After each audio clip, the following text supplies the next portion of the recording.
안녕하세요. 서울 창업허브와 함께하는 디자인 싱킹 고객 중심의 창업교육 25회차입니다. 이번 회차도 계속해서 다양한 비즈니스 모델에 대해서 탐색을 해볼 텐데요. 이번 회차는 특별히 제가 프로필 레슨이라는 책에서 몇 가지를 가지고 왔습니다. 이 고객의 이익에 대해서 어떻게 얻는지에 대한 설명이 잘 되어 있는 책이에요. 제가 가져온 모델 중에 첫 번째 모델은요, 고객 솔루션 모델이라는 것이 있습니다. 고객 솔루션 모델은요, 고객을 알기 위해서 시간과 에너지를 투자해서 얻은 지식과 정보로 고객을 위해 해결 솔루션을 만들고 제시하는 모델입니다. 그러니까 즉 제품이 아닌 솔루션을 제공하는 것을 말하는데요. 솔루션을 제공하기 위해서는 사실은 고객 선정을 잘 해야 됩니다. 그 회사에 맞는 고객과 그 회사에 맞는 상품을 개발해야 되는 거죠. 그런데 초기에는 이게 투자를 하기도 전에 돈을 잃을 수도 있습니다. 그런데 이 솔루션을 잘 개발해 놓으면 장기적으로는 큰 수익이 보장됩니다. 왜냐하면 나를 위해서 고객의 맞춤형으로 된 솔루션을 제공해 주기 때문에 다른 데로 빠져나갈 일이 거의 없죠. 이것의 형태 중에 하나는요, 마이크로소프트사를 예시를 듭니다. 마이크로소프트사는 휴맥스, 삼성, SK에 그것에 맞는 고객 솔루션을 제공하고 있습니다. 그러니까 제품이 아닌 솔루션을 제공하는 것, 이거는 초기 투자 비용은 있지만 큰 이익을 얻을 수 있다라는 얘기. 두 번째 모델입니다. 두 번째 모델은 피라미드 모델이에요. 그 그림에서 보시다시피 피라미드라는 게 바닥부터 위까지 다 있잖아요. 근데 바닥에는요, 방어용 제품을 놔두는 겁니다. 방어용 제품, 가격이 저렴한 제품.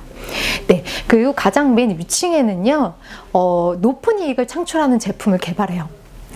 이거는 경쟁사가 가격을 낮춰서 잠식하지 못하도록 가격을 저렴하게 매긴 상품으로 방어하는 건데요. 이럴 땐 고객을 계층을 나눠서 설정하게 됩니다. 예시를 한번 들어볼까요? 바비 인형이에요. 바비 인형은 사실 $10짜리 인형부터 해서 액세서리 이런 것부터 해서 $200 인형까지 있다고 합니다. 그런데 처음에 아이들한테 먼저 $200 인형을 막 이렇게 사주는 부모는 많지 않죠. 그런데 이 $10짜리 인형을 가지고 놀던 여자아이들이 커서 20-30년 후에 내가 경제적인 여건이 됐을 때 $200짜리 인형을 사게 된다는 겁니다. 인형뿐만이 아니라 차찬 세트나 귀한 우표 같은 것들을 소유하고 싶은 이제 소장품 개념으로 그것들을 사는 거죠. 그래서 $10부터 $200 인형까지 경쟁사가 넘보지 못하게 방화벽을 구축하는 형태, 이게 피라미드 모델 형태입니다. 세 번째 모델은요, 다중 요소 모델이에요. 이거는요, 핵심이 되는 상품을 판매 경로, 대상, 장소에 따라서 각기 다른 가격하고 판매 방식으로 판매하는 건데요. 이게 앞의 모델하고 다른 거는 계층을 형성하지 않습니다. 이거를 예시를 들면 이해가 쉬울 텐데요. 코카콜라예요. 코카콜라는 상품은 하나죠. 콜라 하나.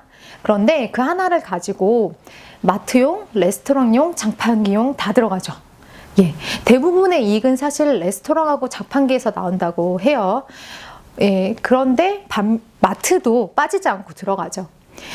이런 경우에는요, 내 제품을 어디에나 어떤 방식으로도 살 수 있게 하는 거죠. 그래서 하나의 상품을 다양한 방식으로 팔아라. 이게 다중요소 모델입니다. 그 다음 모델은요, 배가 증식 모델이에요. 배가 증식은 쉽게 설명하면 원소스 멀티유저라고 할 수 있습니다. 그러니까 중심이 되는 형태를 하나 개발을 해서 반복해서 다른 형태의 상품을 개발해서 제공하는 것, 이게 배가 증식 모델입니다. 그러니까 캐릭터 하나를 가지고 콘텐츠를 만들거나 기술을 접목시켜서 다른 것들을 만들어내는 것, 혹은 캐릭터를 가지고 콘텐츠를 만드는 것, 이런 것들이 다 배가 증식 모델입니다. 그래서 보유한 기술을 이용해서 진입 가능한 시장이나 산업을 잘 선택하셔서 진출하시면 되고요. 그리고 기존 소스가 있기 때문에 비용이 절감됩니다. 개발 비용도 그렇고 마케팅 홍보 비용도 그렇겠죠. 이거에 가장 적절한 예는 디즈니입니다. 디즈니는 콘텐츠, 캐릭터를 가지고 있죠. 근데 이거를 가지고 영화도 만들고 출판도 하고 테마파크도 만들고 음반도 만듭니다. 네, 오늘날의 그 배가 증식 모델은요, 컨텐츠 비즈니스에 적합한 모델입니다.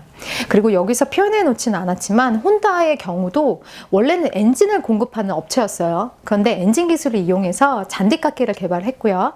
그리고 차츰차츰 농기구, 오토바이, 자동차, 비행기까지 만들고 있습니다. 네, 이렇게 하나의 소스로 다양한 제품을 개발해라. 이게 바로 배가 증식 모델입니다.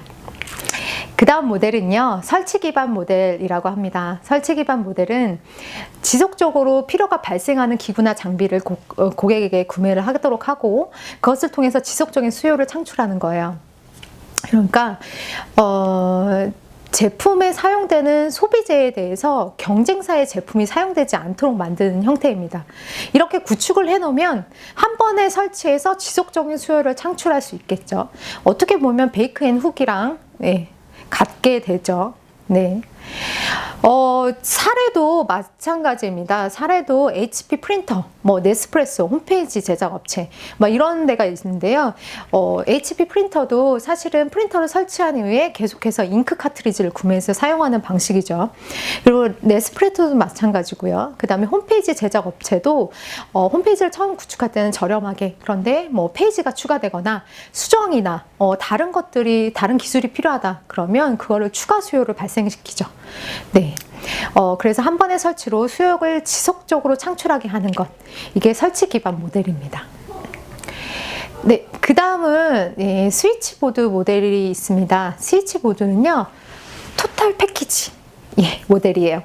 그러니까 시장에 필요와 고객이 원하는 것에 대한 토탈 서비스를 제공하고 통행료를 받는 방식입니다. 통행료라고 표현을 했지만 이쪽에서 이쪽으로 가기 위해서 나를 거쳐가야 된다 라고 했을 때 받는 방식입니다. 그러면 나는 이쪽이든 한쪽을 전체를 토탈 패키지를 제공할 수 있어야겠죠. 네, 이럴 때는 고객의 기회비용을 절감하게 되죠. 다른 거를 다 알아볼 필요가 없으니까요. 그리고 시장에서 자원의 우위를 선점하게 됩니다. 네, 그래서 그 하나의 플랫폼에서 싼 가격에 다 할 수 있어. 에어비앤비 같은 경우나 펜션을 이용하는 거나 이런 것, 다 그렇게 되겠죠. 그리고 여행업체 이런 것도 이 스위치보드에 해당이 됩니다. 여행업체에서는 여행, 항공, 가이드 다 제공을 하죠. 토탈. 네. 이거에 대한 대표적인 예시가 사실은 리앤펑이라는 회사예요. 리앤펑이라는 회사는 의류에 관련된 모든 공급업체를 다 갖고 있습니다. 자기 안에 들어있는 건 아니고요. 그것을 연결해 줄 수 있다는 거죠. 그래서 단추는 중국, 지퍼는 일본, 실은 파키스탄에 주문해서 어쨌든 의류를 주문하면 그들한테 그 의류에 관련된 공급업체에 보내서 한꺼번에 해서 보내줄 수가 있는 거죠. 그러니까 전 세계 49국에 퍼져 있는 3만 개의 공급업체와 200만 명의 이상의 공급업체 직원들을 움직일 수 있게 되는 겁니다. 그래서 고객이 다른 것을 찾지 않는 이런 형태가 바로 스위치보드 형태입니다. 네, 오늘도 다양한 비즈니스 모델에 대해서 알아봤는데요. 특히나 오늘은 이익을 낼 수 있는 거에 좀 초점 맞춰서 알아봤습니다. 네, 오늘도 수고하셨습니다. 감사합니다.